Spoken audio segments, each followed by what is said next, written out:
Welcome to Unseen Sports, people. You know, it's your host, Coach Parchment, and we're here with a top shelf video. Yes, one of our own JPL coaches, applying his trade in the Jamaican Premier League, and he's doing well so far. He's no other than Waterhouse assistant coach, Daniel Bent. But before we add him to the stream, people, because he's in the backstage waiting, um, would like you as you come, like, subscribe, and share to Unseen Sports family. Without you, this program cannot make it. So continue to give us your support. Please to share the content to your friends, family. We have a big coach here in Jamaica on Unseen Sports platform. Please to share my life. Share the life. All right. With no further ado, let us add Mr. Bent. Welcome, sir. How are you doing? Yes, Daddy Patch. I'm here, my brother. Here. Could you tell the fans more about yourself? I sent you the link, all right? So you could send it out to your friends also. Okay, no problem. Yeah. Just tell the fans more about you. Oh, Yeah. so first of all, I am Daniel Bent, one of the assistant coaches at Waterhouse Football Club. Um, I'm 30 years old, very young. If you consider that young. I still have one more year on the calendar. So I'll take that year. So I'm a past student of Premier Primary School. Then I went on to Mona High School. Then I went on to the Michael University College. There I did a teaching degree in physical education and sports major, minor in social studies. Um, I'm the last of four children on both sides. I'm the last, not the baby. For my parents, I'm the only child within the union for my parents. Um, yeah, so basically, sport has always been a part of my family. I have an uncle on my mother's side that went to Camperdown High School. So when Coach Glenn Mills was a young coach, way back in the 80s, and so forth, and Camperdown was a core host. My uncle was one of the star athletes at Champs from Camperdown. Okay. And he got a scholarship, academic scholarship as well, and went on to Texas. I think Texas A&M, and did well over there in the US. So yeah, so I have some sprinting in my family, some top sprinter in our family. So the sport has always been there. I've always been attracted to sport. I don't think probably anything else I could do. I don't think my mother wanted me to do English language at university, but that was not that was not my thing at all. I can't see myself just sitting down all day every day. No, so I chose physical education and sport. Okay. So you did a degree in physical education and sports. You specialize in football, right?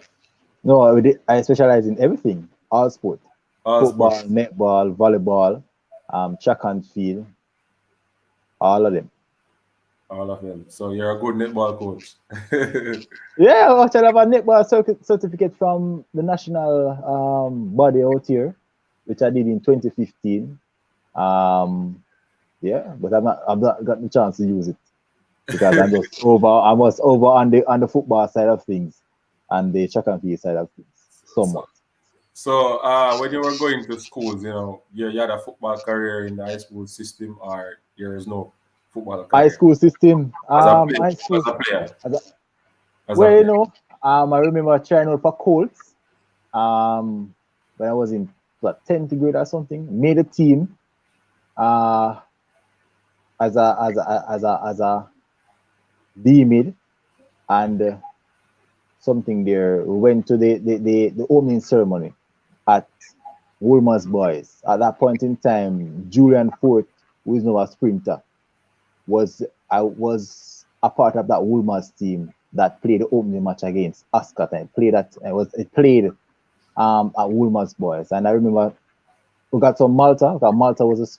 a sponsor for Coats and Pepsi at that point in time. Right. And I like jokingly just like choose some Malta, drink with a Malta basically all done for one of my friend them. And apparently he didn't have a bad mood and go tell the coach and the coach say don't come back.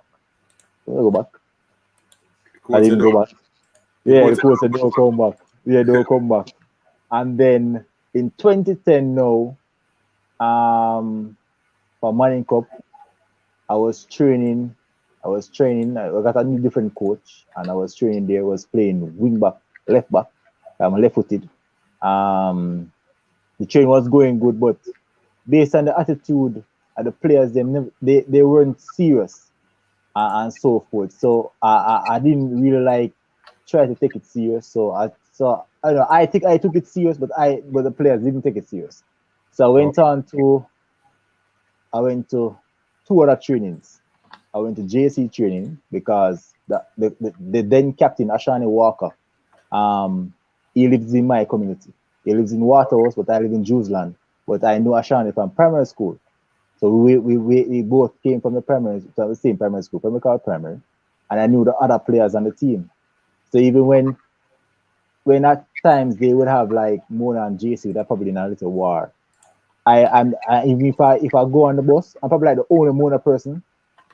right. That if Shani and the rest of the ball them upon it, we can go on the bus because nobody now got trouble because them know say yo the link set. So yeah man. So basically I was training with GSC. So It's I a was good link, right? Shamas. It's not a Yeah? bad link, it's a good link. No man, yeah man, a good link man. Good link. No man, not a troublemaker.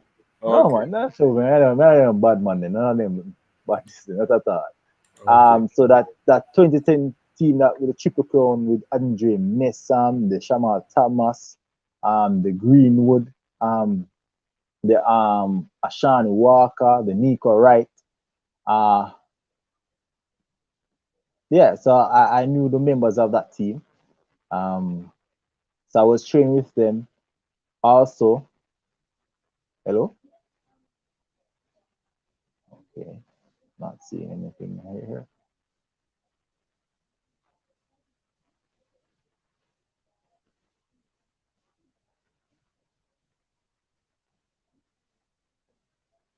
Okay, not seeing anybody here.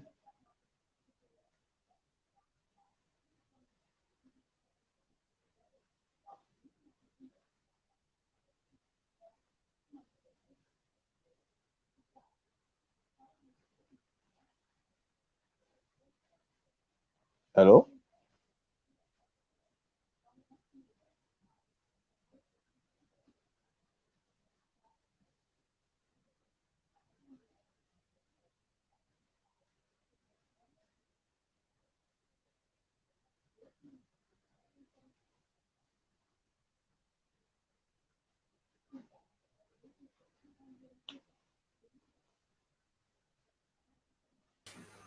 Sorry about that. Yeah man. Devices. Yes, so you Yeah can. man. Sorry about that, fans. Remember, as you come onto the stream, please you can leave your comments. You can also, you can also, you know, ask any question you want to ask. But remember to like, subscribe, and share. Yeah, want to reach 1K soon. All right, sir. Ben, you could continue. Or you Yeah, left. man. So I was training at GSC at that time with my friends. But at the same point in time, I didn't want to just keep myself limited to just one option. So I remember the year before, Marvin Morgan, who most people know him as Mr. Man, Mr. was a Man. was a classmate of mine in one of my subjects. And I told him to make him tell Mr. Bell say, oh, want to come in and jar this too. So him tell me, so when I see him and we talk to him, I say, yeah man, Mr. Bell knows, so he might expect you. So when I went there, so I went to Jardis as well, training and so forth. And when I went there the first day, Mr. Bell was saying that, so you're the person that Marvin is telling me about. I say, yeah man, me. So I went there, so I have to balance it out now. So at one point in time, so that this week I will go to train JC, next week Jordan. So whichever one me get through first, Yes. I just this so me I go. So lo and behold, now my coach at Mona heard that I was at Jordan's training, and then things never work out because the subjects that I did, they couldn't matriculate to, because my subjects are all over the place. So it's like to do like to move to sixth form Yeah, to the six basically hour to do program. something. Them programs set different. So Right. we couldn't get in another sixth form then. So the option was left for me to just return back to Mona. When I returned back, I didn't have the zeal to play because the players weren't passionate as well. I am passionate about it. I want to actually come out of the zone and go and progress. So the coach said, all right, we still want to be around the team. So we want to appoint the manager of the team. So in sixth form, I was the manager of the team. So I ensure that everything, the IDs, the lunch, and everything is prepared um, as it relates to that. Yeah, so that was my first taste of probably almost coming to football, playing football. But when I went to Mykono, Alfred Henry, who was the then coach of the Triple Crown team that was in 2010, that won in 2010, he was appointed the head coach of at Myco when I went there in 2011. Okay. So he knew of me, and probably about one person from that 2010 team was also a part of when it came to Myco as well.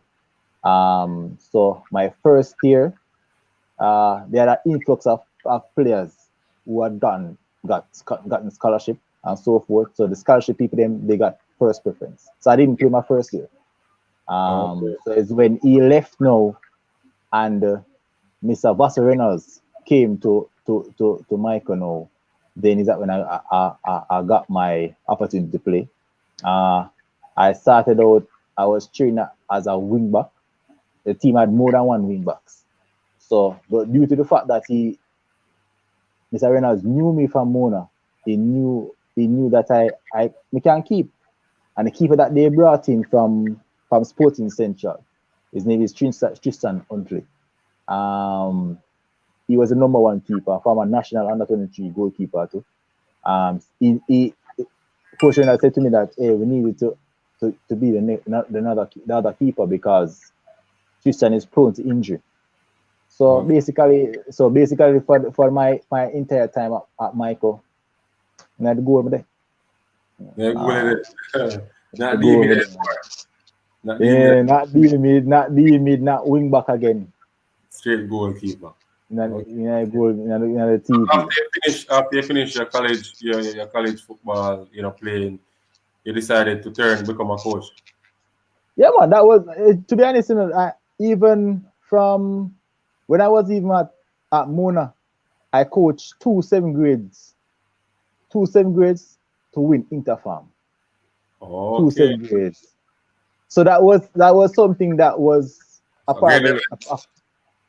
that was a When part of me. you were in grade 11. Yeah, when I 1 year when I was in grade 11, and the following year when I was in sixth form, I coached two grade sevens to win Interfarm at Mona. I even was to even stretch it even further. I was actually teaching same grade as PE when I was in sixth form when I had 3 sessions. Okay. So So the teaching aspect of me was there from at all at time. okay, so you had a passion for the sport, for the teaching of the sport. You were young, at school, 11th grade and stuff. Um, Yeah, man. the team Mm. won the Interfarm. Yeah, man. Actually, yeah, man. We won 3 years in a row. Both the knockout and the league.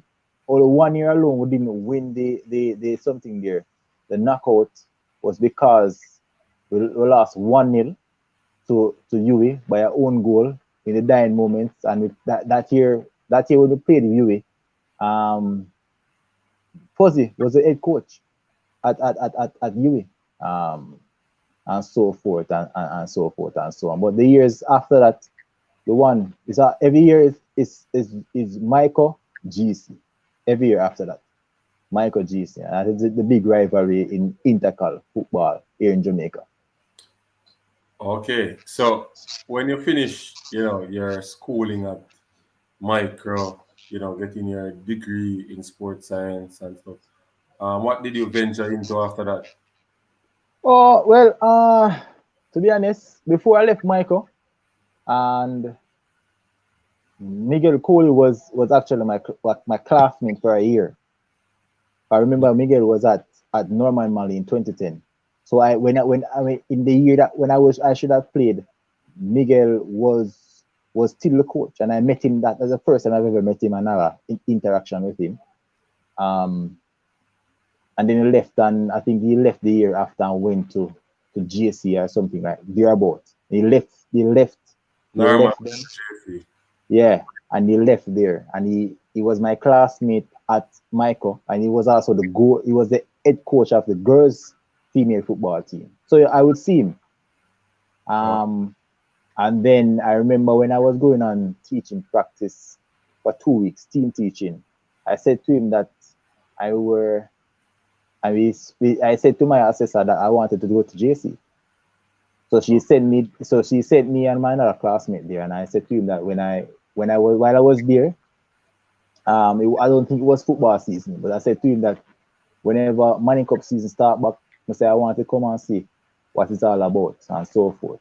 And I say, yeah man, no problem. So at that point in time, it was the head of the national, it was the assistant coach of the national team, and he said to me when they were on tour, I think they were playing Gold Cup, and he called me from New York and said that, hey, Mr. Bent, I need you to do this and this. So just go by JC and let them know, say, I'm the person who sent you. And so I went there, and I was in charge of the strength and conditioning, and we got some work done until he came back and we went on camp at sets, and that group included the likes of national under 17 player Orlando Brown, Corner oh, Dowdy, that had Rafiq Thomas, Junior Flemings, okay. Saniki Burton, who now plays for Dumbo Holding. That team also had Donovan Sigri, who plays for Mount Pleasant. Right. It had what name? Ronaldo Brown, who called China Man. It had um, Kyle's Kyle, the goalkeeper Kyle, that left JC and went to Georges and won Walker Cup Right. with Georges. It had Donovan Dawkins as well. It had Babylon. Vision. It has Babylon. It has Vision. Yeah, but next to it that came from Camperdown, we call Matarazzi, who played D mid too. It had Chadwin Johnson, we call Buju, who played D mid too. Yeah man, so that's a team that I got the opportunity. That was my first team that I got the opportunity to coach. And also that 2014 team also saw the birth of your what name? Maggie and Norman Campbell. Oh, They were man. the youngsters. They were the youngsters in that team, you know. And also Okwesa Chang was a part of that team, What's the that squad chance? as well. Yeah, man. Okay. Um, so that was my first experience, and we went to States to camp, and unfortunately, a goalkeeper came from Tivoli Gardens High School. He died on the camp. Wow. Um, Wow. Wow. yeah, man, I Wow. remember one of the mornings when we were to have training or so forth. Either morning or the evening we should have the training. They went and did some work. And I was awoken by the call that when the goalkeeper collapsed, and they brought him to the hospital. By they brought him to the hospital, he died. Wow. And they say it was something. It was art related. Yeah, yeah, Um, yeah. Art related.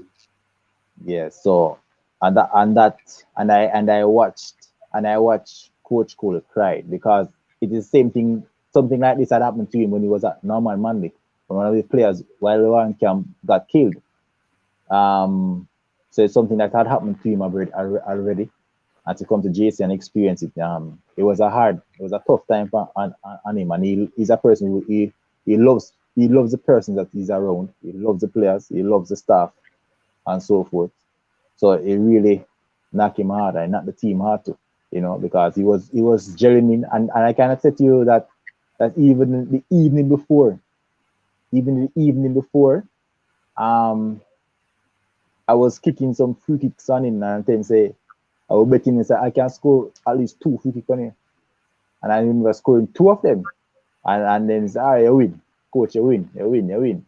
So I mean, so even for me, it really Break it. got me done. Yeah, man.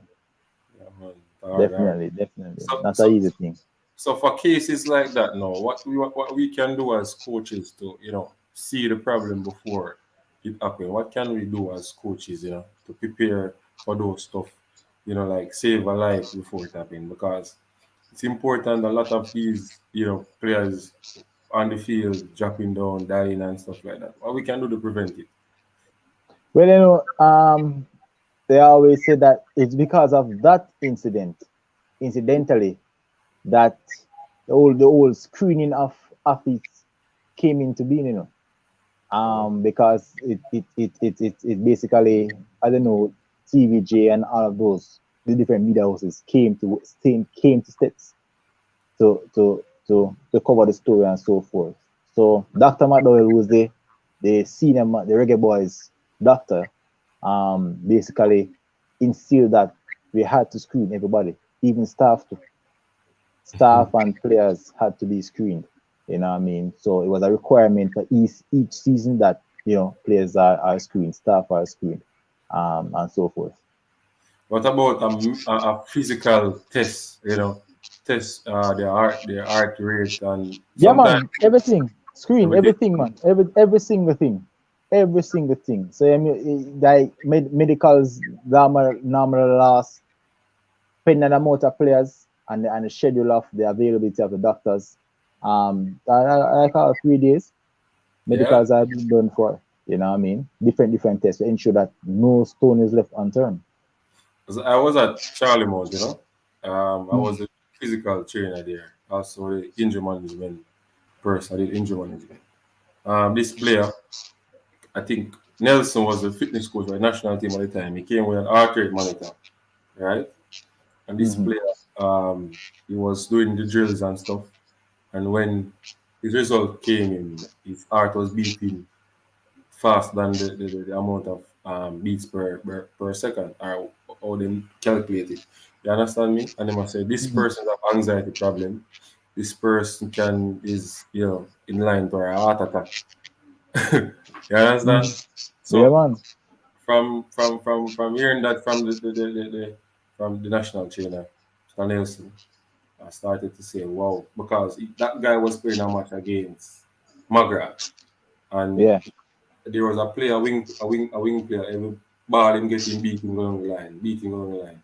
So I called to him now and said to him, say, we teach you how to stop players like that. And he must say, yes, sir. And if that man still a beat him along the line. So I call the coach and I say, this is not uh this is not a player problem. It's something more than that. It look like him have the anxiety attack. And him say, call him over. Call him over and put me on him chest. He might have be 3,000. Put me on him chest, he might have be 3,000. I say, coach, take him off. No, take him off. No, take him off now. And him just take him off. So him sit down him space out like this. Space out. Yeah. But him Yeah, man. grow it out, him need more practice and him grow it out next season, it was better. It was better. And Mm-hmm. quality wing, it become a quality wing back, right back. But Yeah, man. that's the nature of the sport. It's scary. Yeah, man. Definitely. It's scary. Definitely, my brother. So Sir Ben, so you work with one of the biggest coach in Jamaica in terms of schoolboy accolades. That's Mr. Mm-hmm. Miguel Foley. Mr. Peart was there as well. Yeah, man. Mr. Peart and Mr. Palmer as well. So So that's basically, I worked with everybody. okay. And you were in the physical department and stuff like goalkeeping thing. I think not it. And the Yeah, goalkeeping. man. Yeah, man. So I trained Dodi and Kyle. Okay. I think Dodi came to GC faster. Yeah, man. And to be honest, the thing say something, I jokingly tell him send me a premium, because I actually got him a full scholarship at Michael. So is that last minute? You know, if GC people them tell him so, but is that last minute him change his mind and just decided to go to GC. Okay. Yeah, man. But I still my boy nevertheless. Okay. So you work with the greats. So I can see why your team is doing well now. All of those good drills and coaching education come from those people departed onto you. So you're just Yeah, man. executing all those stuff. So tell us, what was it like working with Miguel and Coach Great? Because Coach Great is now the principal of the coaching school in Jamaica. Tell us how was it working with them? Well, I mean, working with Mr. Coley, I mean, you can't get a better experience than that. He's very detailed to what he wants. He's very passionate of what he wants. Um, because when I started working with JC, I basically did not know the ins and outs of Okay. what coaching is all about. Um, so basically, I remember even on the camp in my first year. I remember one time it just me and him alone was there in the cottage, and he called me in his room, and we were analyzing Bayern. At that point in time, I think Pep Guardiola was a coach, and he Okay. asked me like a team like this, um, based on how Bayern plays, I wanted to watch this video. Tell me, how would you, as an opposing coach, stop a team that passes the ball so well? And I watch, and I said to him, say, based on what I see, you have to take out the person who are the source. And as you know, how Bayern plays, they always play through their number six, which at that point in time was Xabi Alonso. Right. Yeah, man. So if you can receive, if you can stop the distribution from reaching Xabi Alonso, then they'll be forced to play long balls, which basically plays in your hand as an opposing team. So yeah, so that was basically some of the points and experience that I've had with Coach Coley. And Andrew, uh, I learned like probably some organization of how to be organized and compact from Mr. Peart. But most of my time and all my conversations I would have had it with Mr. Coley. Mr. Coley. Yeah. Okay. Okay. So Mr. Coley had a great, part of your development in terms of teaching you and asking you a question and making you think as one of the person working with him. That Yeah, man. I mean, like I spent 3 years there, um, and I think up to this day, I don't think unofficially, I don't know if they even have it in the books, but I probably think, as far as my memory can go, I think I'm probably the youngest coach who would have won a schoolboy football trophy, whether as an assistant or as an head coach, in schoolboy football history. Because when I was a part of that coaching staff in 2014, I was just 23, and that year okay. we won Manning Cup, Oliver She Super Cup, we won the triple. And I don't think, based on my memory, I can't remember any other coach winning so many trophies at my age in one season. Yeah, so I don't know. Whoa. Oh, that's great achievement. I won Ben Francis Cup. There was a fitness coach and injury management. Actually, I do everything. Work at one point in time, I was on the camp, me and the head coach alone, did everything. Yeah. Fitness, everything technical work, tactical work, everything. And won Ben Francisco with Charlie Mount 2018. So Yeah, man. Our Chalaman team was really good. yeah, Definitely a really good team. we should have went to the La Costa Cup, but sometimes every season or every episode teach you a lesson. Your mistake, the mistake Yeah, that's yeah, yeah, yeah. coaches. I wouldn't blame the boys though. I blame Mhm. coach, including myself. I blame coaching staff and management for not winning that competition that year. But Yeah. that gone already. Anyway, so when you left from JC to where to So continue the coach. I left from JC to basically like really nowhere, to be honest. After that I would have finished my degree and I would have been a part of Haile Selassie. In my first year, I was a goalkeeper coach there. Okay, They didn't come out of the group because of the head coach and the assistant coach never say hi to hi. So it was almost a tug of war. But separate apart from that though, I've always basically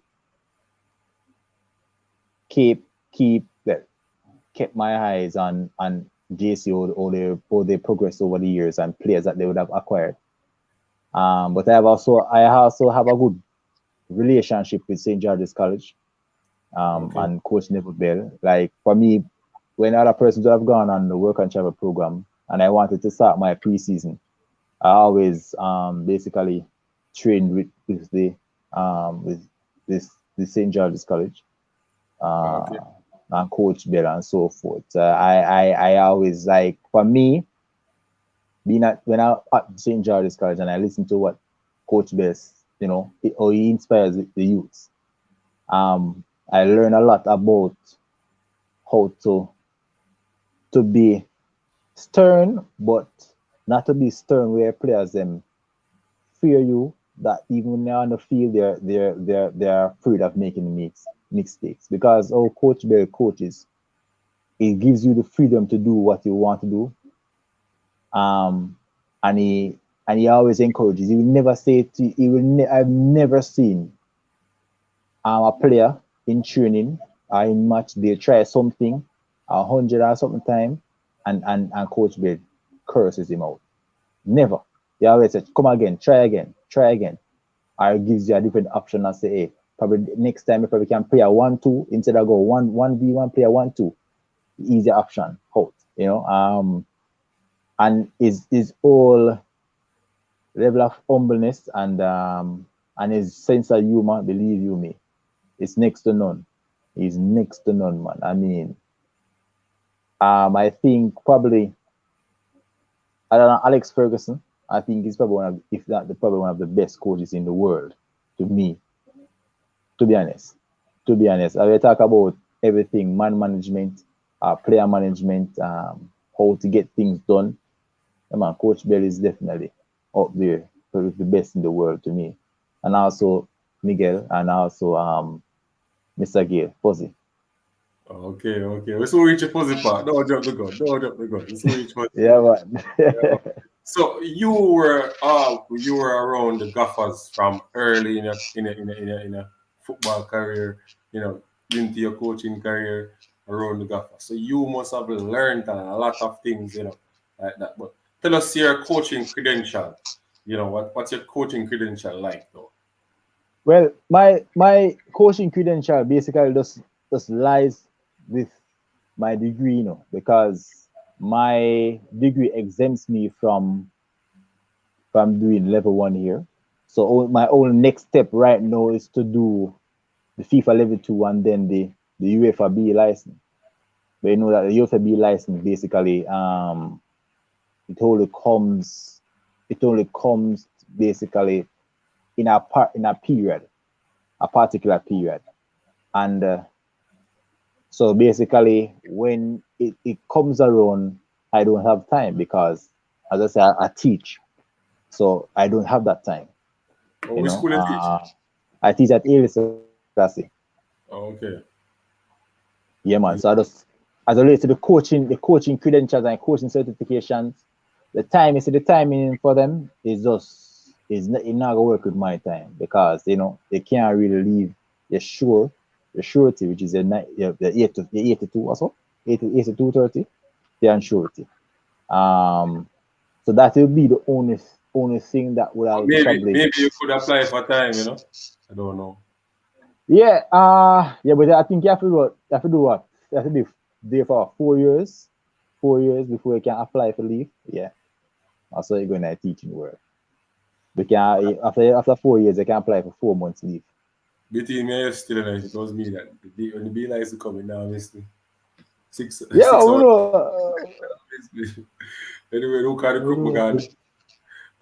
But uh, True. But it's a the, different still though. But like being that we kind of find a way around it because I'm going to like in very short order. I'm going to like you have some certifications where you can basically do online where you can finish the course anytime. So you do it at your own leisure. Um, also overseas course. yeah, man. I think they're in the US. Um, but the one that I'm more interested in is the team performance analyst. They don't have. I Oh don't think you have any that is in Jamaica.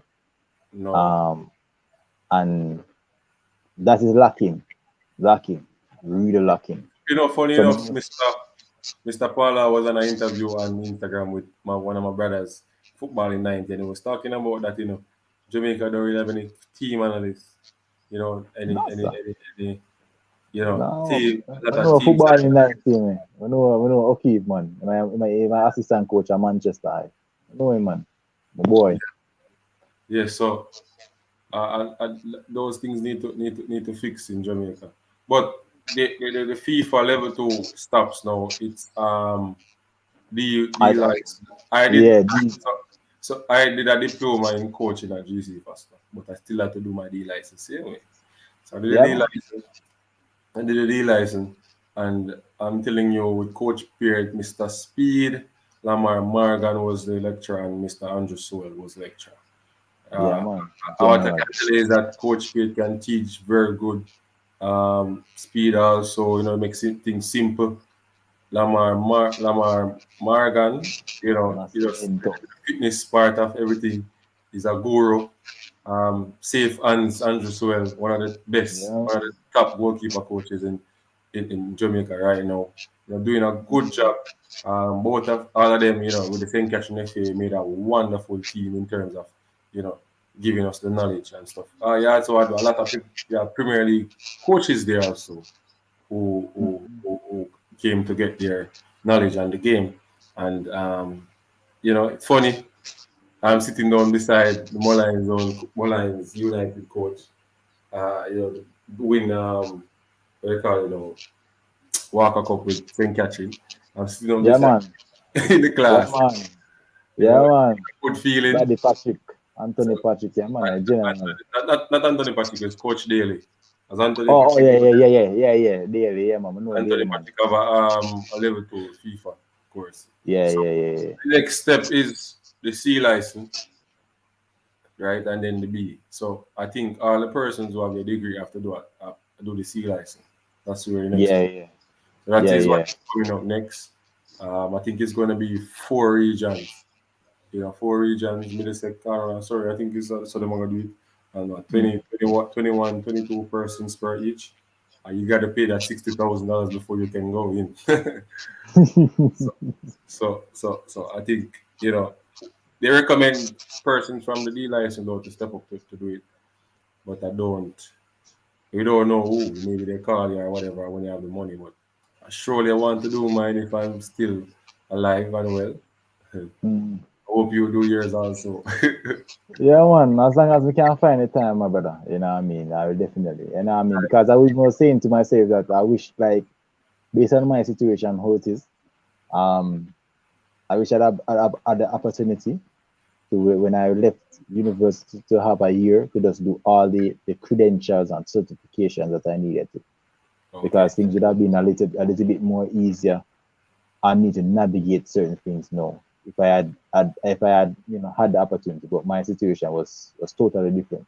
I had to Which one? just Which one I love the most, though? Teaching or coaching? um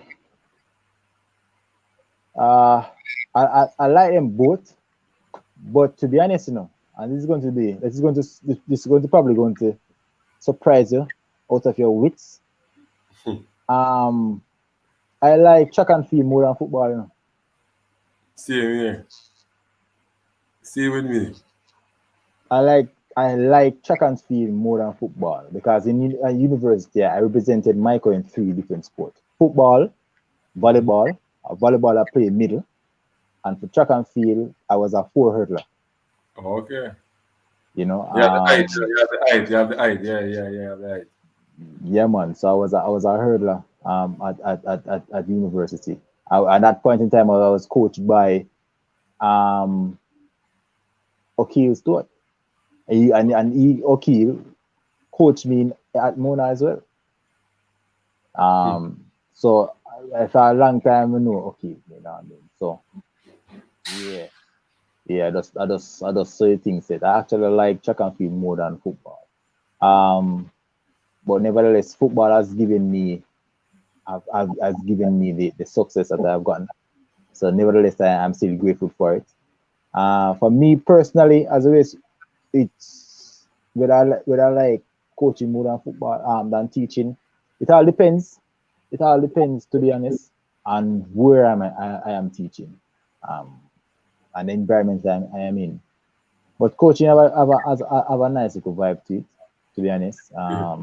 They don't have to carry home papers like in a teaching after you done school. So I like it. But if I was to choose my number one career more than anything, it would have been media. But actually, I'm actually in media. You may not know this, but I in 2019 or 2020 when Red Stripe was the league title sponsor, myself and Shawana Banks, we did the pre-game show for Sportsmax. So I have my Okay. experience in You was media you and are producer, host. I'm a presenter when I reach production stage. Okay. Yeah, man. So I do that part time, and now when the recent schoolboy football season that went, I was the floor manager, one of the floor managers for schoolboy football. So states went to states all over the place. So that's why I can tell you the different teams and them things and players and them things. So yeah. Okay. So I have Okay. my so I prefer if I was to choose teaching and media all day every day. All day And every day, man. and coaching teacher. Which one you choose? Between coaching and teacher, Yeah. uh to be honest, I probably would have to choose coaching, Easy, I Yeah. don't Yeah, man. the only problem with the coaching is that you're not gonna get the right about a financial benefit that you would like. Yeah, depends on where you are.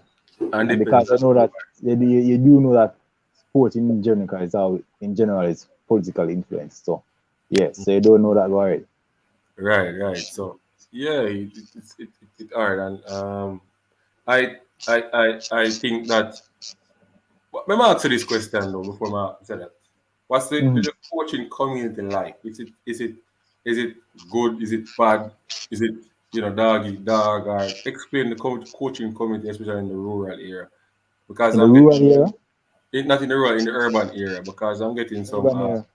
some information that coaches not unite, coach fight against coaches and all them something that going. All right, so there's some truth to that. Um, but there's also some. All right, big up Andrew, great Andrew Sewell, greatest Mm-hmm. of all time. You know what I Big, mean? big lecture, yeah. Big lecture. Yeah, man, we know, man. Mm-hmm. So coach, like for me personally, I don't know. because it's a half and half. Reason why I say half and half, because to me, we talk to all the coaches them, basically. When BB was here, I was at our view, was at Portmore. I call the other days when I call BB and I said, BB, you know, say differently still. Um, my personal view, the team now play like the team does not reflect you. Now reflect you, how you the player as a player. Because I know say BB in his time was a very smart player, was a very technical player, and BB them is not a player who hold on on the ball and keep the ball moving. And so forth, you know.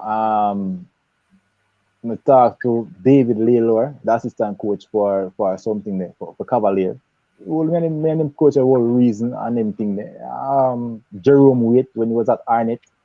Um, I'm always have conversation with them coaches there, you know, come across who else? Dolla Bernard, Sean Fraser, Teacher Hyde. I'd come have conversation with them, you know. So I don't know. So probably in some other realm, there are some coaches where basically for whatever reason, they don't know say how probably coaches probably have them school on them classes to other persons but that is not known to persons. But for me personally, me not really have no bad vibes, you know, in the coach at all, really, you know what I mean? Talk to everybody. So why is it though that our career isn't recognized in Jamaica? Last COVID, 2 years COVID, no compensation to coach because we don't have any body to represent us. Nothing at all. Because it depends on the coach that you are. Because I don't know if you know this, but Davian Ferguson was still being paid at JC, although it was a COVID period. I'm Um, not talking about from the Schoolboy company. football. Not talking about the company or the organization that sponsors. I'm talking about from government. Government, you know, would identify your career as something substantial, like the track and field department got a lot of stuff. You understand me? But football in Jamaica did not get anything, like coaches had to, branch off in other departments to earn money or get something. You understand, to survive through the COVID. There was nothing for us Because football coaches. Some but of us, they are. yeah, for some of us, yeah, because I would think and argue the point that the reflection of football in Jamaica is not one that somebody will definitely want to take up their money and just say, hey, I'm going to give Coach Parchment $100,000 to take care of himself during this difficult time. Because who you would blame for that? You would have to start from the JFF. We have seen how the JFF has been operating over the years, and the reflection that they paint and the picture that they paint is going to be very difficult for corporate or anybody would be willing to say that, hey, I'm going to look out for the coaches who are suffering or probably unemployed during this time. So that can be one. Two, it's also personal in the sense whereas how do you as a coach portray yourself to persons around you? That's why the whole coaching profession is not viewed as something that is important because you have coaches, you will have coaches who are very professional, like Andrew Sewell, very professional person. Neville Bell, very professional. Other than the fact that he works in media, as a coach, I've never seen Neville Bell shirt when wearing to training. I've never seen his shirt out of his pants. It's always tucking, and he's a coach. Always talking, and he's not a player now. And that is something that I realized that has been with him since he was a professional. It has never left him. So when you see persons like that and so forth, you can know that they couldn't tell if never been a coach if you're not telling. So So it's all how you as an individual portray yourself to the profession. Just like us as teachers, you have teachers. Why is it that out here in Jamaica, teachers are not viewed as, you know, as a big profession, and it's from teaching our profession are created. But if True. we as teachers leave here, I will go to US, I will go England, I will go Canada, I will go Japan. We are king and queen. We are king and queen. You know what I mean? But it, all these things are subjective to an individual and how persons portray it.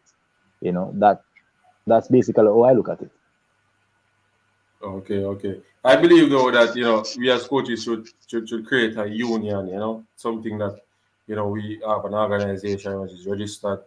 We can get some benefit if there is benefit and register with JFF or somebody in the world because it's like you go to school like I go GC first year spend almost 500,000 for a coaching career and it's like you're not recognized in the country. So I'm like why did I waste my mother money with this? You Yeah. understand? No, you have to really try to get a second career. Either you're gonna teach or you're gonna do something different with the coaching because it's not gonna pay off unless I leave Jamaica. How much people can leave Jamaica? Not everybody can leave. So No, I not think everybody. we at JFF and everybody have a task because a lot of us do coach for the fun and then when we reach certain age we don't have no compensation for ourselves. People look at you and laugh and say waste of time. You understand? All who that tell us for volunteer when you reach certain age and you don't have no money, them laugh off of you. You Yeah, understand? man. So that's Definitely. how cruel the world is. So we have to take charge of ourselves. Me Yeah. personally, I would. I'm not saying that I wouldn't do free work. But if I'm doing that free work, I have to see where it's putting me. You have to give me a plane ticket to go somewhere. Okay, Yeah, I'm man. better my option. But when I just do a free work, so when I say no future in the field, I'm done with that. That's it. That's from me. You understand me? But however, you left um you left JC to Ellis last year, you left Ellis last to where? To to nowhere. I'm still at Ace Selassie. But it's in 2017. Uh, Watos basically gave me the opportunity to come down there to work with the youth program. Um, at that point in time, David Henry, who works for Gleaner, invited me to come give the youth program a strength. Um, at that point in time, Aquino Morgan was assistant coach at Waterhouse, and Fuzzy, I think Fuzzy was in his first season there, back at Waterhouse. Um, so basically, I was in charge of the under 17s and so forth. And in my first year, I think we went to the quarterfinals and we lost. We lost, I think, 2-1 to Santos. Um, 2-1 to Santos on national TV.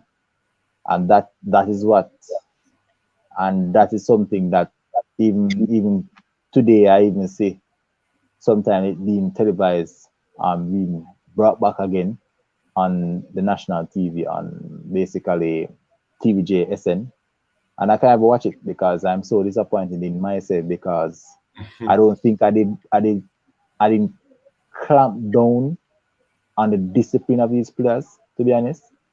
Um, and I think from that experience, I think it basically showed me that hey, this thing in dealing with inner city youth, it's not as easy as or clear cut as you think. You know what I mean? And I would then think that it's indiscipline that cost us not to win because I think Raymond won and they were captained by Duncan McKenzie that year when they won. Yeah, so yeah, that was my first taste of coaching at the club level. Um, and it's full flight because and now when at one point in time I was working with New Kingston because New Kingston used to train at Michael. So the person named Toby, he was the head of football team there, and yeah, when he just basically just saw me So he knew that I was a part of the football team, and he just said to me, hey, we have some youths who don't want you come give me a strength and so forth. And it's all right, come and do what I was supposed to do, try give my little help and so forth and thing. And then I just move on to Waterhouse and so forth. Yeah, and I've been at Waterhouse since what 2017. Yeah, from 2017 I've been at Waterhouse. 2018, 2019, 2020, 2021. Now it's 2020. That's 6 years. 6 years. Yeah, Six, man. six Yeah, years. man. Yes, Yeah, more. man. A 6 years. lot of work. Eh? Yeah.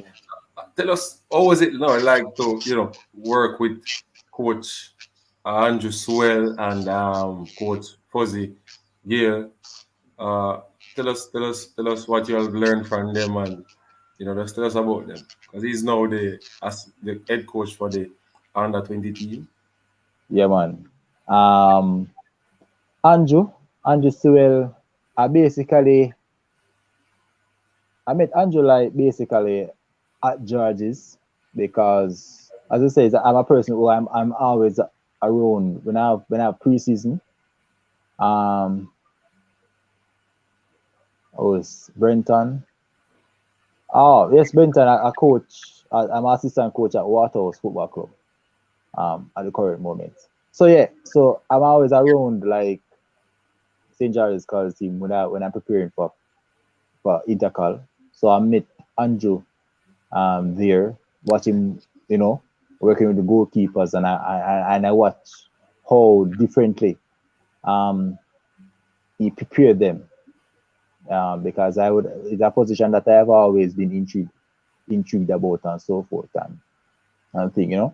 And then when I came to Waterhouse, no, in 27 he wasn't the coach here.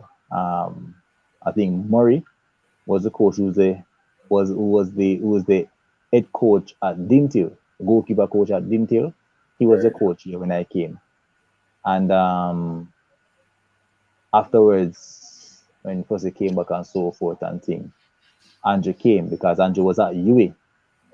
I was contracted at UA, so he was there coaching Amal and so forth and King and the others. So when he came to Waterhouse now, uh, I myself and another his assistant Neville Walters, we call him Sid, and who was also at UA, came as well, and I work with them.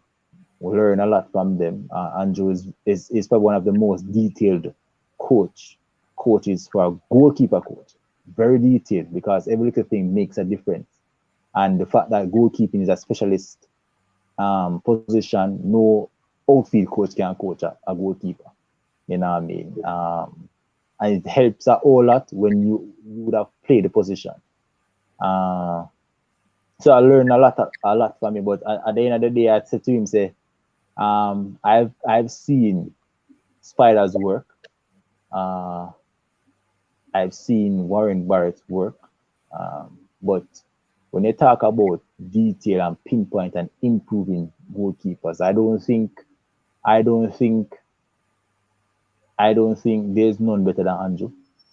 And when I tell him always in this very humble opinion, him say, "Oh, him not believe that because the system now really bust him the right way." You know what I mean? But I say, "Yo, no watch that. In my book, you are the greatest of all time." I always tell him. I say when I look on other goalkeepers, like so for instance, I say, so for instance, Andre Blake. Andre Blake, big goalkeeper, but there are some finer details that I think Andrew Sewell had him for like a month or so. Andrew can improve some aspects of his game. Mhm. Can make I him even believe. better than he is right now. But Andrew, there's a next coach there that is up to his regime, man. We're not gonna say how. Yeah, man. How, Yeah, man. you know. Yeah, we're not calling me on this program. You know, depend. Andrew, do want to go on, Yeah, man. Indeed. And with Fuzzy now, well, Fuzzy is a lot like Never Belly in so many ways. Drama man, love a good joke, but I think me as a young person, who basically just coming in this thing, because I'm saying you would have known me from 2010, so it would have be what?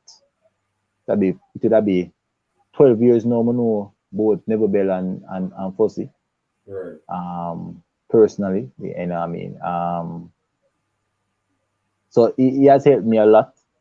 I mean, we have a lot of conversation face to face. He's a person who like the phone thing, not really tap on phone that much, you know. But like conversation face to face, I mean, he will encourage me and he will show me certain and point out things and he will say this and this, and you know what I mean, and he will involve me in discussions and so forth and thing, you know. And to be honest, for you to even know me, to be honest, and for even for persons to even know me, him put me out there. Him say, oh, Bent, but he never calls me by my first name. He always call me by my last name. Bent. He had to be interviewed tonight. Just like that. He didn't tell me like before. And then so like when TVG and Sportsmax were the broadcast of the Premier League, Yes. Bent did the interview. Bent did the interview. Only time he does an interview if the team loses. Or if I'm not there.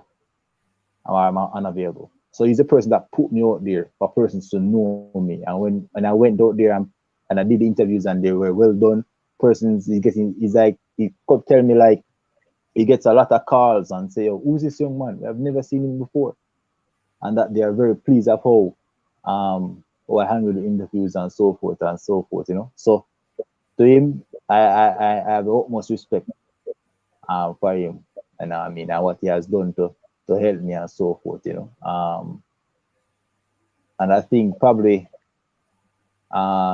he has probably the greatest faith and probably the greatest belief in my potential of what I can contribute and what I can become, because he told me the other day that you're gonna be a head coach, you know, one day in an event, and these are some of the things that you're going to you have to deal with. I mean, and this person has won titles basically everywhere he has been. So it has been a great experience. It has been a really great experience and so forth. And he's very very humble man. Very humble. Very humble. Very humble. Then I must upon somebody under 20. Yeah. That should- We not got the time on that. okay, Not got okay. the time, man. Okay, so Sir Bent, you have learned a lot from the gaffers, which has molded you into, a good coach at Waterhouse, and even before that at JC, I've learned from Miguel Coley and some of the Mm-hmm. great coaches in Jamaica who have Yeah, really man. That's it too.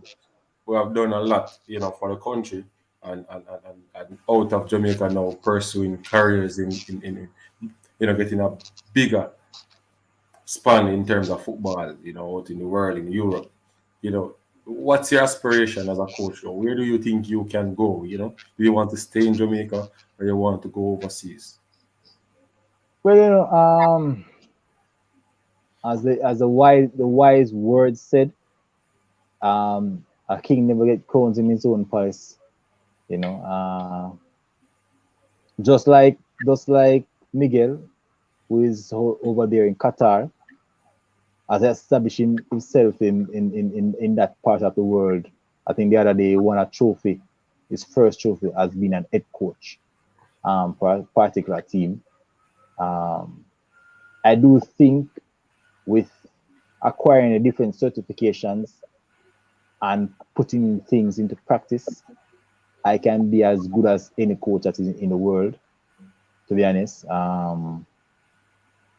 So my aspirations is definitely probably one day to coach at an elite team.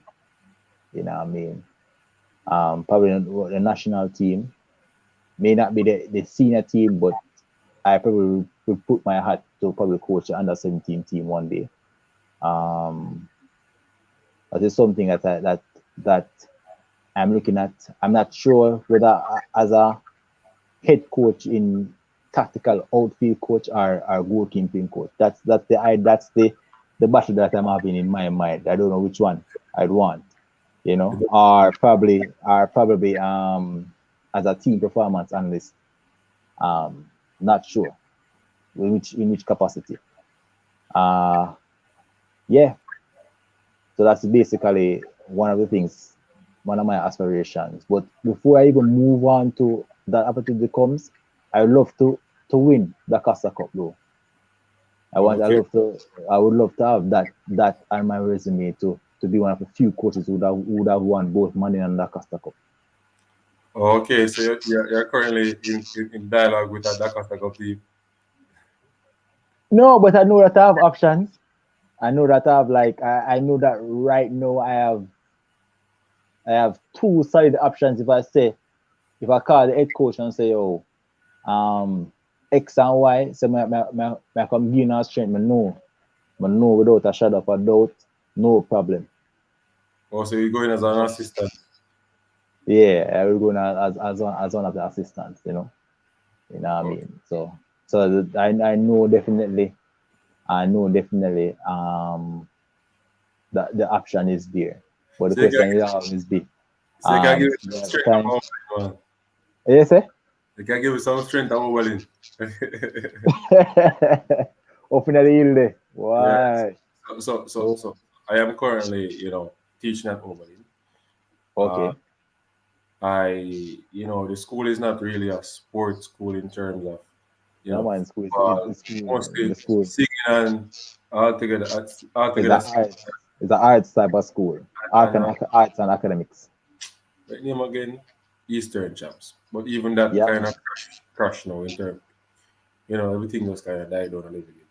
But one of the things that I generated at the school is that I know most of the past two and them from my days who usually sponsor the team, plus Mm. my school members who are now, great men, they can add something back to the school, right? So we have a connection there, and I get them together and everything. So what I did was to, start an academy by, Golden Spring. Its name is Yeah, called man. El Futuro Football Academy. You can go on Instagram and you see it.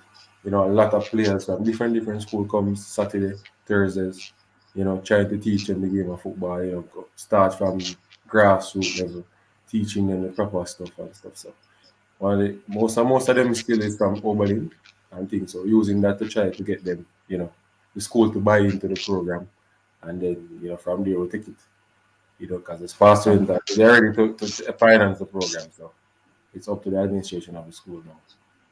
Oh, yeah, man. Um, yeah, my for me, I never basically say no to anything, you know, because even for myself, uh, separate from Waterhouse training, I do like personal one-on-one training with Okay. with outfield players, by Barbican when I have the time, like sometime the week, so I try to balance it. So when I get like the water sometime, and then I get these clients, and sometimes. So yeah, man, we balance it to try to balance it. Your As personal well. trainer at times. Yeah, man. So we try to stretch the imagination, and stretch the skill set, because as you know, just like in university, I was never a person that was just a one-dimensional type of person. It was never, and I can never see myself as a one-dimensional type of person. So if I feel like, all right, I've done enough in football and I want to go over to track and field, I know where to go. I know which coach to link, or where, or which school to go to. I know. Okay. So like, maybe some of the person in the comment section want to know the more in depth about coaching and what you have in brain. So how do you prepare a session and stuff like that? What's the first thing you do in preparing a session, and tell us. All right. So for how would I prepare a session, I basically, for my personal training sessions, I Right. basically, so for I can give you an example of a player that I'm working with now. So I'm working with a player from Wolmer's Manning Cup team. I think he plays D mid. Um, so I looked at the attributes of what the position requires, and I basically prepare him. I basically prepare him based on what his position. So the attributes of a good D mid: scanning, space awareness, ball retention, reading the game, close touch skills, um, strength strength work as it relates to being able to jump and Most, head a ball yeah, multiple most times. people.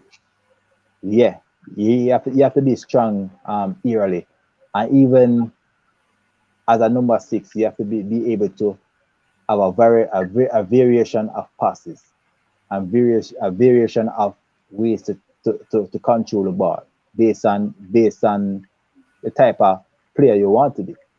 So I coach or I prepare the sessions based on your position, a particular position. So I will never say I want B mid and I prepare like a winger.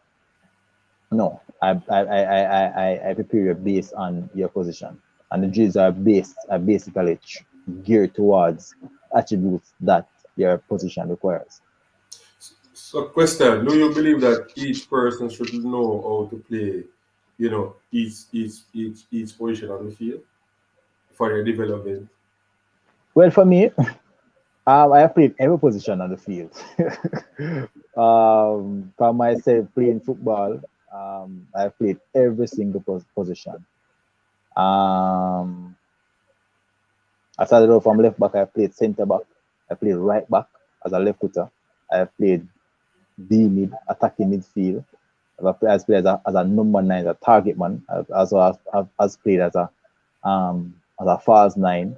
I have played right and left wing. And you know, so I have also played in the goal. So yes, I do believe that persons should upcoming players should at least learn to play at least two positions. At least two. Might not need the whole 11, but at least two. Reason being, for example, greatest example I can give you, Trent Alexander-Arnold is a central midfielder, but for Liverpool, he plays right back. Yeah, yeah. But the attributes of passing and reading the game still applies. So it's not really far fetched from what he does in the midfield. Really, it's all that in as a wing back, you have more time on the ball based on how your team plays. Um, yeah, that's basically how it is.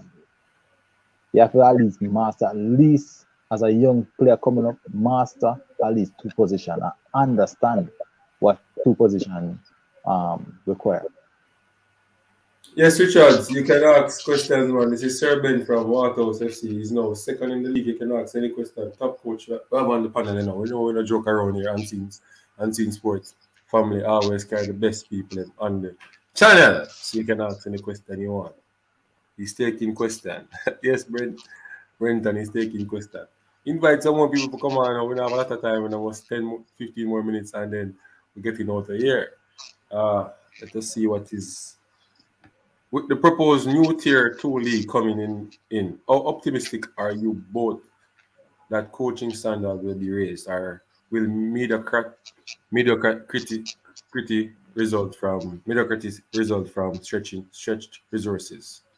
I don't think the tier two league makes any sense, to be honest. I think the fact that if you have players that are unable to make these Premier League teams that exist now in the so-called tier one or the top league in the league, then something is wrong. And another question you can put in your mind for this tier two league now, where is the funding going to come from if we can hardly sponsor Jamaican Premier League? And Continue. and also, does these tier two leagues have quality field and quality facilities to accommodate um, fans and so forth? So this tier two league makes no sense at all to me. Well, for me though, it makes a lot of sense because it, there's a lot of logistic towards it. Now, Mm. the Premier League is going to be more teams, right? No team is going to drop out. So when this tier two finish, two teams from this tier two will be going up to the Premier League, and then the following year, two more teams going up to make it 60. That's what Yeah. Sir Speed said. Right. Mm. So the tier two is to you. All right. The first system was garbage with the Super League in the conference. That was Yeah. garbage, big garbage. You understand? Always dominated by the cassava team and you know Mm. and stuff like that. Now, when I look at it, all of the football is playing in town. Now, economically, which company from down at Sri Lanka got sponsor a team at all? No one. Because team I told them I already have sponsor from corporate. You understand what I mean? And then now in corporate, the competition for sponsoring is so high because you have Mr. Chin down there as sponsor Boys Town. And Boys Town near Tivoli, right? Mm. And Even Arnie. like yeah, even like Tivoli. So he must say, boy, we don't want to sponsor them. But if you must sponsor them, it will cause problem with him business. Yeah. You get Because me? I'm supposed to be typically people by supporting business than people No, that come from Boys Town. so if all the clubs was far away, different communities, you could have sponsor one and not, and not really have to sponsor the other, and you don't have to think about it. You understand what I mean? So when the football is spread across Jamaica, automatically some teams that are not let's say no, not make no sense, it get eliminated out of the football, and the football are gonna be right. All right, before the tier two system, the football scatter across Jamaica. You understand? I believe the tier Mm. two system are gonna bring that's supposed to be the next the level that is next to the Premier League team. A team down here that's supposed to can beat one of the Premier League team, or even Yeah. yeah, Just like when you have Jackie Bell and you have some team like some Swallowfield right, that beat the so-called big teams. right. So and then now we can think about us Ireland and Super League now, where we can pick teams from the tiers and under competition and sponsored by some big corporate area company and thing like that. So we can look into all of those stuff. So for me, the tier two system is a good one. Um, Okay. teams will be playing each other right across the country, 13 rounds of games, True Juice, Shackleton, from Clarendon, Falmouth, Falkland, from Mobile, Wadada. All of those teams will come to play against each other and try to, make it to the Premier League. I think it is going to be because not everybody is going to make a team in the Premier League. Because Yeah. the thing already. Coach and players agree. They want to move around and then, a lot of Hmm. things. So when they have option now for play for the tier system now, it's gonna be better. I think it's gonna be better. And now at that level, a player can say, all right, a 5 month of football, we must can get a little stipend and we must can get paid. Normally when they play Super League, they don't get nothing at all. A club must can get little sponsor in a tier two, because every parish have one parish may have three, I think what Falmouth United, no, Falkland and one other there and one. So them three club down there so now I go represent Hmm. Moby, right? True. Three club down there, right? Them three they must can a big old Moby send them big enough three club they send them, they must can get some sponsor. Right? True Juice I go represent St. Catherine. Them are gonna get only for sponsor. True Juice have money. You get me? I say Hmm. them can go all over Jamaica. Go play. We even Definitely. have more money on some of the team in the Premier League right now. But I tell you, understand them all give them sponsor the league too. You Yeah. understand me? Falkland, I think Falmouth is one of the richest reggae artists owning. Yeah, man. Stephen So Marley, man. right. So if you look on the logistics and the economy, right, it gonna work. Me just feel it gonna work. But is it going to be management team that control the league so the league can play in the professional settings just like the JPL? Is it going to be that the referees are going to officiate the leagues properly? Is it going to be televised so it can be professional? You understand me? Those are the questions though that I would like to get answer for. Because we don't want a mediocre second tier league. Mhm. You understand? Definitely, definitely. We see the next question. I was surprised with the tier two move. Who benefits to what degree is Jamaica a bona fide football country? Wow, I was surprised with. Okay, Steve Richard. I'm not surprised. How surprised are you that the men's national teams and the U20 do not appear to have a playing style identity? Is it athleticism or over technical talent? All right, question now. So let me answer this question because I think I would have more insight on some insight, not more insight. So the national under 20 team is basically picked from majority of them are picked from are chosen from the just concluded schoolboy football team, schoolboy football competition. You're asking how does the national under 20 team doesn't have a playing style or identity. But the question that I would ask you, has the national under 20 team played a single match as yet? No, they have not. Who's the coach of the team? That is, Fuzzy is the coach. They have only had about 2 to 3 camps, for about two to three camps. I think they're camping currently as well because they should be leaving in June to play in a Caribbean competition. Um, so they have not played a competition or they have not played a single match as yet for even players to see who are the players that will be making this national under 20 team. They're still looking at players because I think so far I think over 60 players were invited to 3 different camps for 3 different weeks. So a final solid 23 or 25-man squad has not been selected as yet. So you cannot see a playing style for the national under 20 team. But I can guarantee you when it is finalized, I'm sure you can look at Waterhouse and that know that Waterhouse is a front foot team that is like that likes to attack and likes to score goal.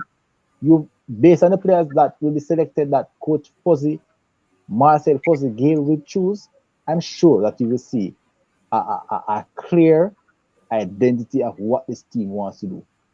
I'm sure. Right. So that's what I was telling somebody, and I'm saying, the coach must know how to pick based on how he wants to play. Just not gonna pick somebody because them can play. But them have to can play to a particular system where he want to play, or the identity. You understand? That's how he want to pick him team. Would that be much easier for him now when him a coach now? Them just gel, pick up, play some practice match with the Premier League teams or the makeshift parish teams and I make them execute and get some playing time before they go on the tournament. And I think they will do well. And that's why I think Yeah, they man. because most of them are going to be professional players. Professional players. Gone are the And days when you schoolboy players and not gone away. yeah, and I think and even for that, even even for that under 20 team, even a player that I personally coach, the personal training is will be one of the overseas invitees in to the camp when he returns back to Jamaica after school. So they're not just looking at local players alone.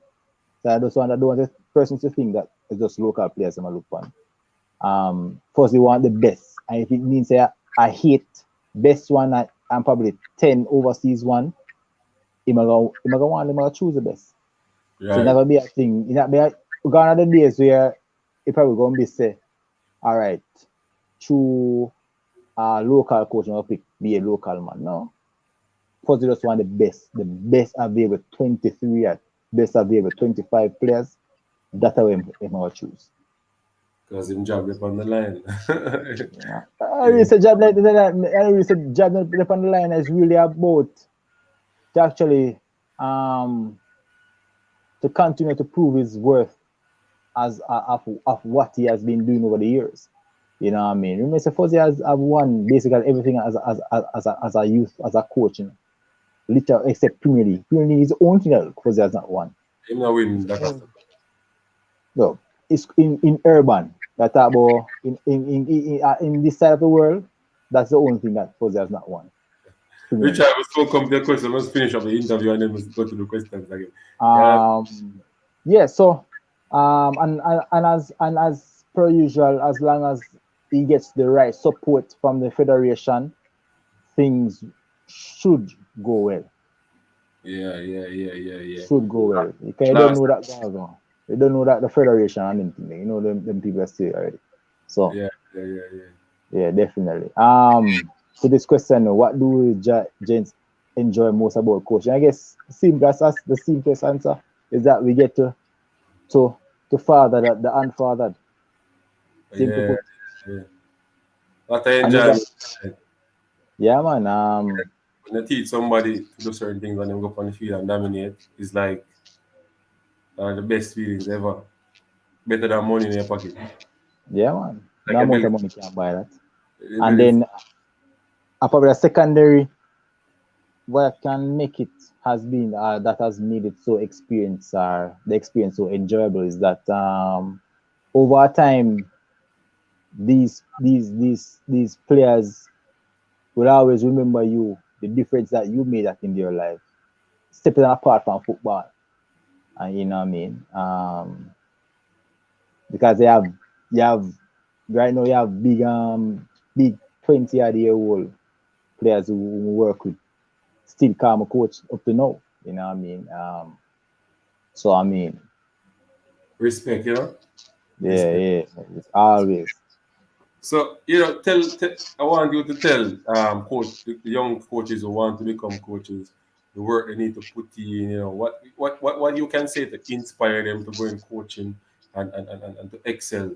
You know, just give your thoughts on today. Well, for me, for young persons who want to go into coaching, you have to, first of all, you have to your mental strength has to be strong. You have to have the right morals. Don't enter it because they want to for money. Because I can't even tell you a secret. When I was at JC, I never got paid.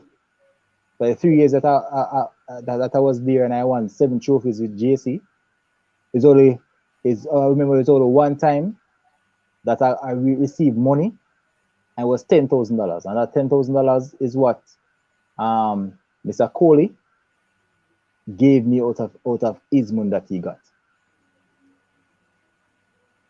Yeah, and at Waterhouse is like probably I can since I've been there for six years, and it's only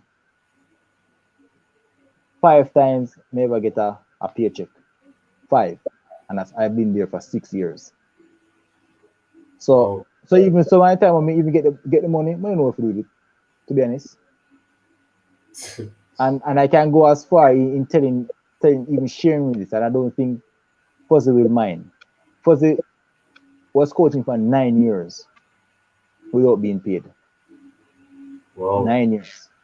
And when he got his first paycheck, just like I just tell you a while ago, you never know what to do with it. When you just use it and just give some little youth you need it to buy uniform or what have you.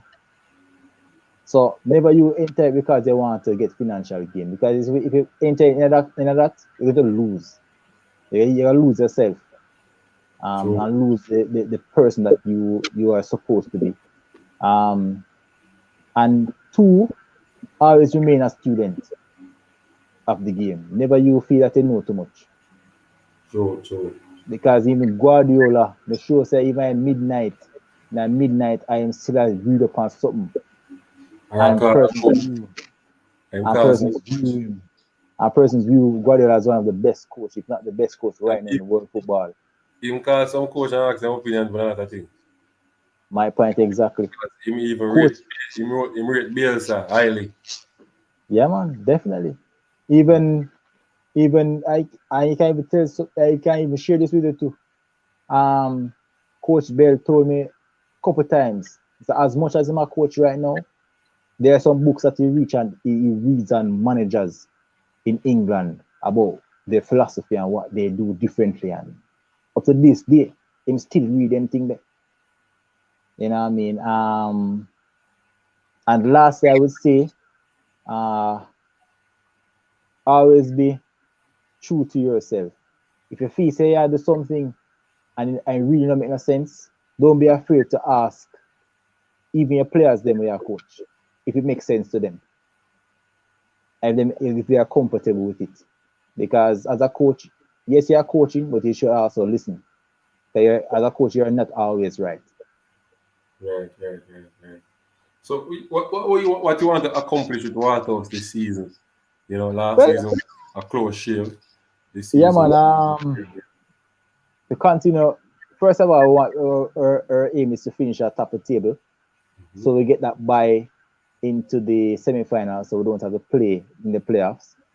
And then we want to see if we can go one better and get the demon off our back of always being to the finals for the past 3 years and not winning. And then that's locally. Internationally, you know that we head off to the CONCACAF League in May thereabout. We want to go there and want to go as far as in the competition as possible. You know, I think yeah. you and Cavaliers meet up in the final of the Caribbean segment. Yeah, The man. Caribbean, yeah. Because been watching some of those teams. Well, football is round still, and not sleep on nobody else. So you have to go over there and work. Yeah, man. We know that. I think you guys will go far. I want to see you guys in the CONCACAF segment of it. You understand?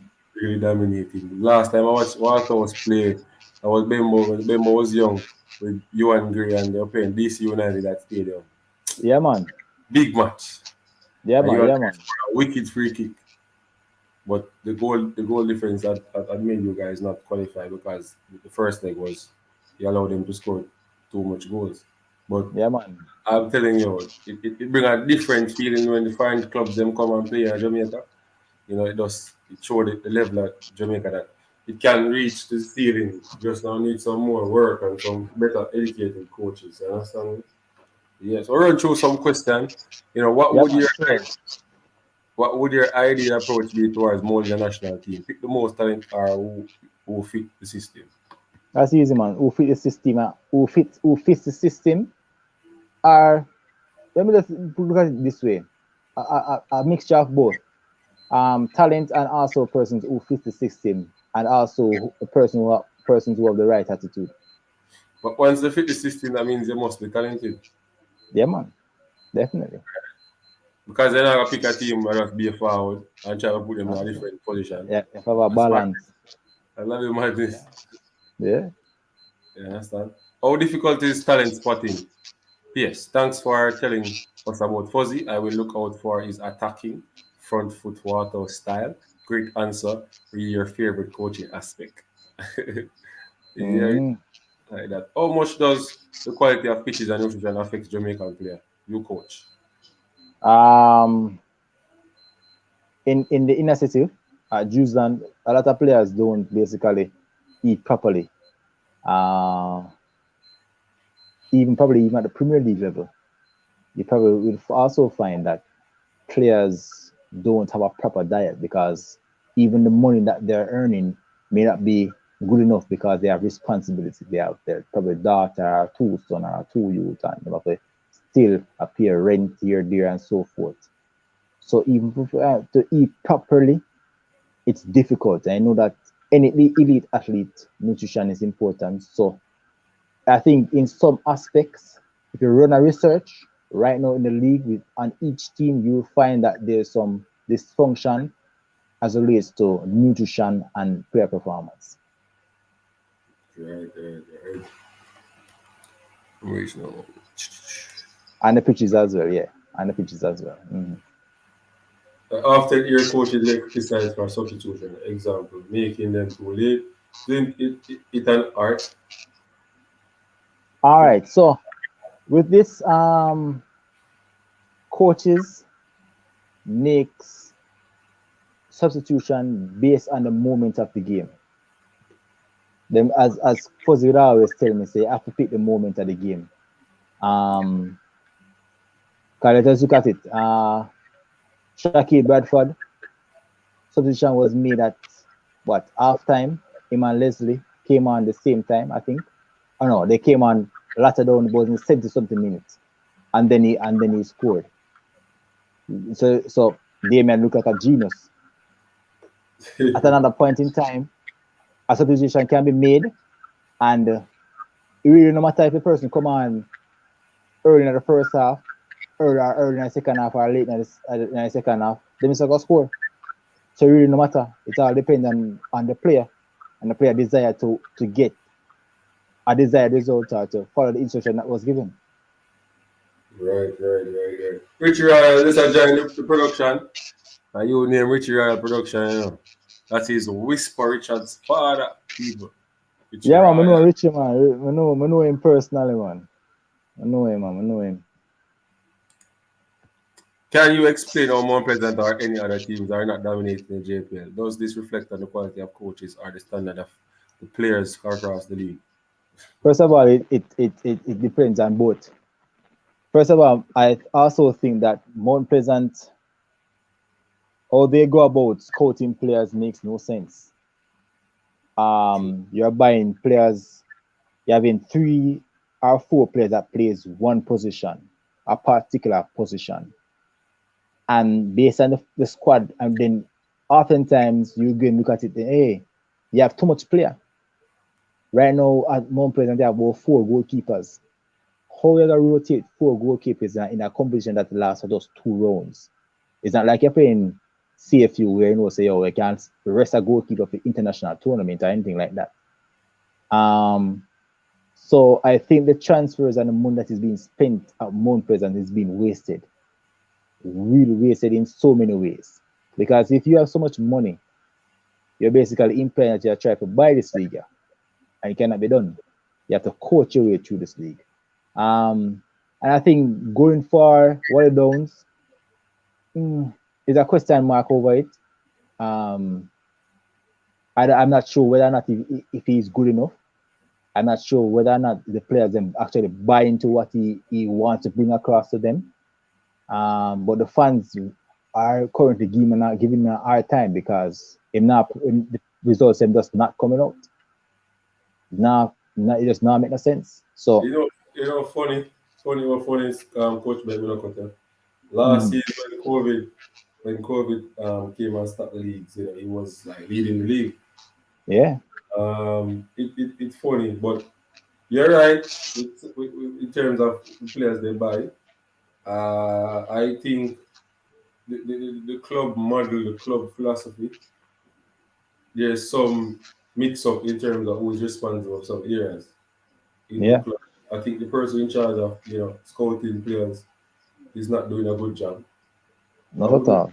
I wouldn't blame the head coach, because he's here for 2 years and Yeah. stuff. So he's following what he's getting from the person who's buying the player, who's scouting the players, or who's in charge of buying the players, and they are Mm-hmm. dictating. You know, basically that's what I'm getting because they don't know the players in the league. I don't think what they don't know the players in the league must be Mm-hmm. a Jamaican, right? Yeah. Right. So So yeah. So that is something that I'm looking at. And for the players, no, the standard of the players, why the league, one of the reasons, and I even say too, I've reasoned this issue with myself a lot of time. I've said it to a couple of Waterhouse players as well, and even the players that I coach, um, that there's no way, absolutely no way, that you can play a league this season and the next season you're the same player, and you want to be a great player, or you want to get a big contract. That's nonsense. So if you can tell me any player right now in world football that you emulate and you see that player playing the same way every season, I'd like to know that player. And I say that's the only way you can be an elite player. I've literally synced in their ears that I say, yo, no fun say no, I don't want to go Ray. But no fun can in the work on weakness. No fun was one footballer. So the ball come on the right side and the dead. No fun can do even either football. So how then you want to go? You want to make that big jump and go up here, where your weaknesses have not been addressed. Makes no sense. The And go weakness is straight across the board. the weakness greater than your strength. Yeah. Literally. Talent spotting. How easy it is to identify talent. Do you trust Fuzzy to make the right decision? It's subjective, I guess. Yeah, man. Fuzzy always make the right decisions as it relates to, for the most part, makes the right decisions to what he wants and so forth. Talent spotting basically, um, talent is one thing. Everybody's talented in some way. I think I'm talented as a footballer, as a wing back. I think my greatest asset was my ability to cross the ball, and I think still is to crossing the ball. That's my greatest asset. Um, when I got opportunity to play in that position. But yet again, the discipline and the work rate, that is something, that is another thing. So talent is one thing, but the discipline and desire and performance is another thing. Yeah. So some look on it. Yeah, man. Big up, Richie. You don't know. One nick every time I laugh. Hey, people, I was planning on to do a 1 hour show. Now we're going one part one, No, one late part one. 142. Coach Ben doesn't come from training, so he's most tired. So Richard, there's one more question. Yeah, one more question from me. Like, I'm send the coach make him go sleep. You know, Yeah, coaches have man. a special role, you know. Special role. Maybe a good lad that eat no dinner and just come No, and jump no, no, you don't know. You don't just know jump on the anything. platform and As come. in, yeah, man, me give me time because school out and on, so So good. run through them two questions and then call it out. The CDM role, how respected is it the role in Jamaica? Football. Can a player stand out in the league? Could a Paula request is on the lookout for such player? A CDM role. I mean, everybody know that the CDM is a metronome of any team. You know what I mean? Most teams in world football, they play through their CDMs. I don't think it's a position that I don't think the coaches, the coaches that I've seen, put a lot of respect on that position. And the perfect example that me say them not really think this thing. How can you use Aka to play in a CDM role? Somebody that has lack fitness. That's one. And is not as robust not as robust as he should be in that position. Yes, he can win the ball, but he also gives away fouls. Reckless. They can't have a CDM that is reckless. And I would say then that prime Keith Simpson, in the year that we went went to the final with Portmore and lost 1-0, was better than Aka in that role. I have Speedy Williams, better number 6. But the question is, what's the instruction that they have been given by the coaches? That's the next question. To me, the coaches are coaching. You know, have a style and the way you know select player. Well, bro, you can commit a sin. You know, commit a sin. Because you know what the Yeah. worst thing, Coach Ben? Mm-hmm. The reason is because he brings the team together. You know, he builds that vibes. Like, who wants a cheerleader in their squad? Yeah, man. We want somebody to come play ball and make a win some game and stop someone from scoring and make some good pass and tackle. We don't want a cheerleader. No one an artist. Man, them listen to their music or listen to your music and go sing in their room. We need nobody to come bring the team together, brother. I a psychologist for that. You get to me, I True. come from a city, man, them commit a football crime and it cost us. That's all I can say about that. Just look on it. I look on all the players in the World Cup team. If you look on even ranks last, man. lost in London.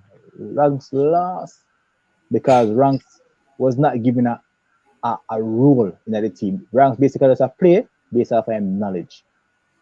That's And true. me know that personally.